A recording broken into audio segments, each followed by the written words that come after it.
Kelas, hari ini kita teruskan lagi sukatan serakan 8.2. Bagaimana menentukan julat antara kuartil, variance dan sisihan piawai sebagai sukatan untuk menguraikan serakan bagi data tak terkumpul. Okey, julat tu ialah nilai cerapan terbesar tolak nilai cerapan terkecil. Ini dia. Okey, yang ni kita sudah bincang. So, kita tengok kita punya data tak terkumpul di sini. Kita tengok mana cerapan yang paling besar, mana cerapan yang paling kecil. Akhirnya kita tolak. Okey, paling besar 40, paling kecil 14. So, kita tolaklah. Akhirnya dapat julat. Okey, bagaimana pula kalau melibatkan jadual kekerapan? So, kita tengoklah dia punya cerapan terbesar dan cerapan terkecil. Dalam data ni, skor paling kecil ialah 2. Okey, dan skor paling besar ialah 8. So, kita punya cerapan terbesar ialah 8, cerapan terkecil ialah 2, maka julat kita ialah 8 tolak 2, jawapannya 6. Seterusnya menentukan julat antara kuartil bagi data tak terkumpul. Okey, jadi kuartil tu maksudnya ialah quarter kalau dalam bahasa Inggeris lah. Jadi quarter tu maksudnya ialah suku. Suku tu maksudnya macam ginilah. Ini 1 suku, ini 2 suku, ini 3 suku, ini 4 suku. Setiap suku ni sebenarnya suku ni ialah quarter, kuartil dalam bahasa Melayu dia. Okey, jadi sukuan pertama ialah 1/4. Okey. Sukuan yang kedua ialah 2/4. 2/4 tu maksudnya ialah separuh ya. Kalau separuh tu dalam konsep kita ialah tengah-tengah. Okey. Kemudian 3/4. Okey. Jadi ini sebenarnya ialah kuartil yang pertama, 1/4 dari jumlah data. Okey, dan 3/4 ialah kuartil yang ketiga. 2/4 kalau kita permudahkan akan jadi 1/2. Ini adalah dia punya median. So, bagaimana langkah untuk kita mendapatkan kuartil bagi data-data yang seperti contoh 5 ni lah. Okey, jadi kita punya step, langkah-langkah kita ialah mula-mula kita akan susun dia punya data. Okey, sama ada secara menaik ataupun menurun. Okey, yang penting dia tersusun. Okey, kemudian kita tentukan dia punya median. Apa tadi maksud median? Tengah-tengah. Okey, seterusnya kita akan bahagikan kepada dua bahagian, sebelah kiri dan sebelah kanan.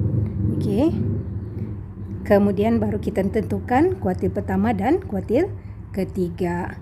Kuartil pertama mestilah berada di tengah-tengah. Okey, sebelum median.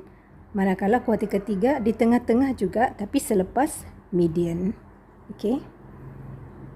Seterusnya ialah kita akan tentukan dia punya kuartil pertama dan ketiga sama ada jumlah bilangannya ganjil atau genap.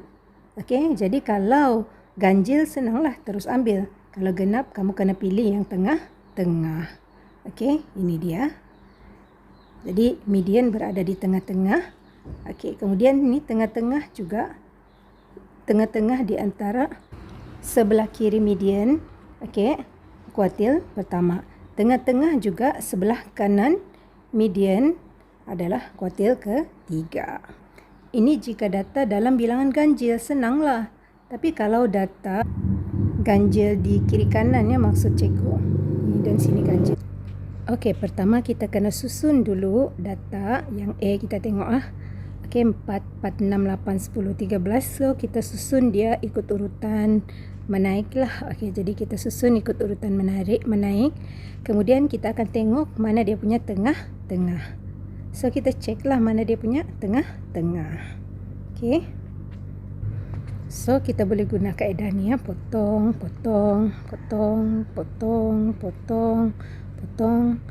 Okey, kita sudah buat 3 potongan. Potong, potong, potong, potong. Okey. Dalam data ni kebetulan 13 berada di tengah-tengah. Okey, membawa maksud dia punya median adalah ini ya. Okey, ini dia. Okey, median. Kemudian kita akan tengok dia punya, okey, kita tentukan dulu dia punya median terlebih dahulu. Lepas tu baru kita tengok cerapan di sebelah kiri ni kelas. Okey, 2 cerapan, kemudian sini 2 cerapan. Jadi tengah-tengahnya tentulah ini. Okey, 6. Jadi 6 ni lah sebenarnya dia punya kuartil pertama. Begitu juga dengan di sebelah kanan ni. Okey, di sebelah kanan, okey, ini 2 cerapan, kemudian ini juga 2 cerapan. Jadi tengah-tengahnya ialah 20. Ini adalah dia punya kuartil ketiga. Okey, jadi membawa maksud dia punya julat antara kuartil ialah, okey, kuartil ketiga tolak kuartil pertama. Kuartil ketiga ialah 20. Kuartil pertama ialah 6. So, jawapannya ialah 14. Begitu juga dengan contoh yang kedua kelas. Pertama kita susun dulu. Okey, susun dulu dia punya data ya. Okey, macam biasa kita susun dulu ikut urutan menaik. Okey. Kemudian kita tentukan tengah-tengah. Okey, jadi tengah-tengah tu adalah dia punya median. Okey, jadi kita tengok mediannya di sini. Okey, bahagi sama rata kiri kanan. Mediannya ialah 19. So, bila sudah kita dapat median, kita tengok dia punya cerapan sebelah kiri dan sebelah kanan. Okey, jadi kalau kita tengok sebelah kiri, tengah-tengahnya adalah di sini kan. Okey, jadi tiada nombor di situ. Jadi nombornya mestilah berada di antara 14 dan 14. Jadi apakah nombor yang berada di antara 14 dan 14? Okey, so cara kiranya mestilah 14 tambah 14 bahagi 2, memang jawapannya masih 14. Okey. Di sini pula, tengok tengah-tengahnya di sini, ini adalah kuartil ketiga. Tengah-tengah di antara 20 dan 21.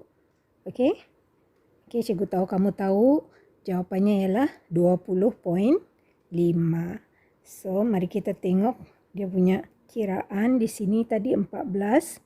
Di sini tadi 20.5. So, 14 ialah kuartil pertama.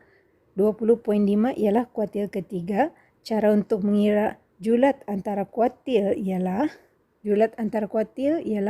kuartil ketiga tolak kuartil pertama. Okey, jadi 20.5 tolak 14.5. Jawapannya ialah 6.5. 20.5 tolak 14 ya. Jawapannya ialah 6.5. Ataupun kalau mau lebih formal, ini ya, kita ikut cara ni. Okey, yang ada di sini. Okey, seperti contoh. Okey, boleh faham kelas?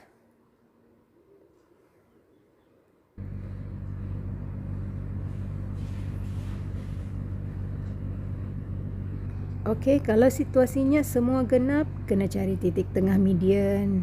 Kemudian yang di sini pula di antara dua cerapan ni, kena cari titik tengah bagi dua cerapan ni. Okey, untuk kuartil yang pertama.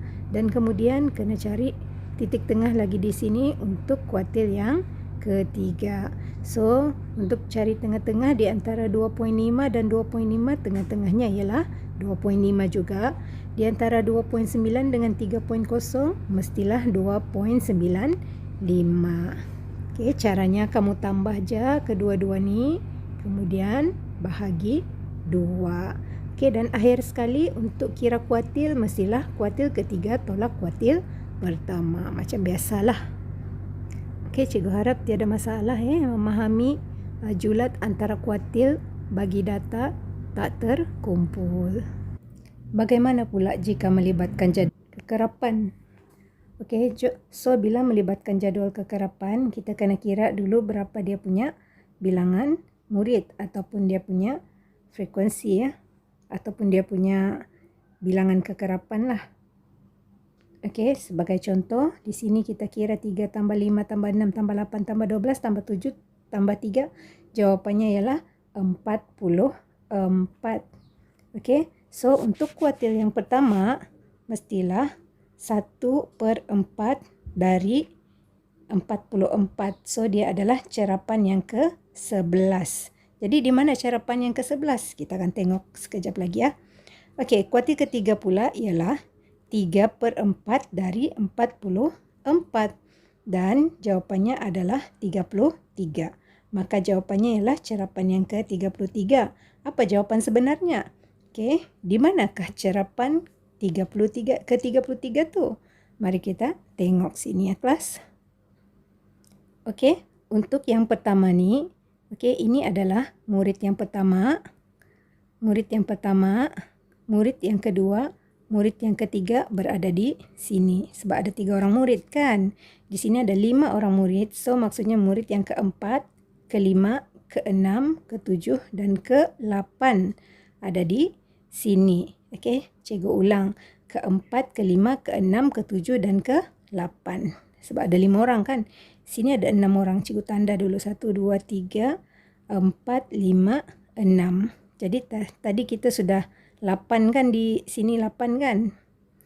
Okey, jadi sini adalah 9, 10, 11, 12, 13, 14. So, di sini adalah 9 hingga 14 sebab ada 6 orang. Kalau 8, cikgu tanda 8. 2, 3, 4, 5, 6, 7, 8. Jadi, tadi sudah stop sini 14. Kita sambung sini 15. 15, 16, 17, 18, 19, 20, 21, 22. So, sampai nombor 22 di sini. Okey, dan seterusnya. Okey. Membawa maksud, cerapan yang pertama hingga cerapan yang ketiga berada di sini. Cerapan yang keempat hingga cerapan yang ke-8 berada di sini. Seterusnya, cerapan di sini. Cerapan yang ke-9 hingga cerapan yang ke-14. Di sini cerapan yang ke-15. Okey, sehingga cerapan yang ke-22. Ini dia. Okey, dan seterusnya. Samakan. Ini. Okey, nak senang. Di sini tadi sampai 22 kan. Jadi 22 tu tambah jelah dengan 12. So, kita dapat 34. Jadi sini sampai 34 bermula dari lepas nombor 22 ialah nombor 23. Yang ni pula 34 tambah 7, jawapannya ialah 41. So, sini sehingga 41 dari 35 lah. Okey, sebab 34 sudah berada di sempadan dia tu kan, sebelah. Okey, kemudian lepas tu tambah lagi dengan 3. So, tambah 3 jawapannya ialah 44. Jadi di sini bermula dari 42 hingga 44. Okey, ini ya kita dapat ini dan ini. Okey, seterusnya cuba tengok yang ini. Okey, cerapan yang ke-11. Tadi kita dapat cerapan yang ke-11. Okey, ini dia cerapan yang ke-11. Di mana cerapan yang ke-11? Mestilah di antara 9 hingga 14. Okey, di sanalah wujudnya nombor 11 ataupun cerapan ke-11. Jadi jawapannya mana? Ini adalah dia punya jawapan. Kita ambil skor sebagai jawapan ya. Okey, next ialah kuartil ketiga. Cerapan yang ke-33. Di mana lokasinya? Di antara 23 hingga 34. Okey. Di sini. Okey, 23 hingga 34. Wujudnya cerapan yang ke-33. So, kita ambil ni sebagai jawapan. Dia punya skor. Okey. Jadi, kita tengok tadi. Okey, skor 4 ialah kuartil ke-1. Skor 6 ialah kuartil ke-3. Jadi, kita punya julat antara kuartil adalah kuartil ketiga tolak kuartil pertama. So, okey, jawapannya ialah 6 tolak 4 iaitu 2. Okey. Ini dia. Semoga faham ke?